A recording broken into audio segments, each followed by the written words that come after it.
Pensée de Georges Courteline. Je ne sais pas de spectacle plus sain, d'un comique plus réconfortant que celui d'un monsieur recevant de main de maître une baigne qu'il avait cherchée. L'homme est un être délicieux, c'est le roi des animaux. On le dit boucher et féroce, c'est de l'exagération.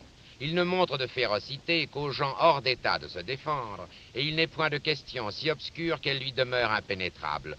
La simple menace d'un coup de pied au derrière, ou d'un coup de poing en pleine figure, et il comprend à l'instant même.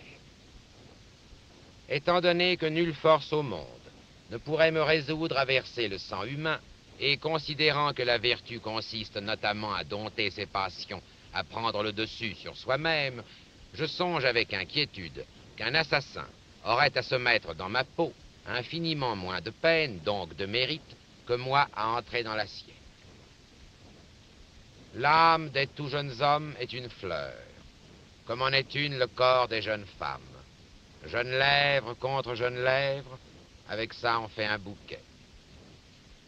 Misère, tristesse, songez que des mots restent jeunes et que des bouches doivent abdiquer la douceur de les prononcer.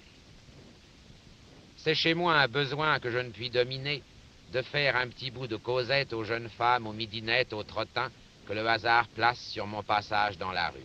Voilà une jolie dame. Bonjour, mademoiselle. Chic chapeau. Bravo, les beaux yeux. Vrai, madame, est-ce que le bleu vous va bien, etc., etc. Toutes amabilités à 10 pour un sou, offertes de bon cœur, reçues sans déplaisir, et qui, mon Dieu, entretiennent dans la sympathie l'une de l'autre le bon garçon et la bonne fille. De temps en temps, naturellement, il m'arrive de me faire moucher. Mais qu'est-ce qui lui parle à cet idiot-là? En voilà une espèce d'abruti. Est-ce qu'on lui demande la couleur de ses bas? Mais c'est tout à fait l'exception. Presque toujours, un petit coup d'œil jeté de côté qui s'égrée et qui dit merci me paye de ma politesse. Quelquefois un petit sourire. Ce n'est pas grand-chose, je le sais bien. Ça ne fait rien, c'est tout de même cela. J'ai l'impression que pendant une seconde, on me promène une fleur sous le nez, et ça n'a rien de désagréable. J'ai vu un jour deux amies se croiser boulevard Magenta.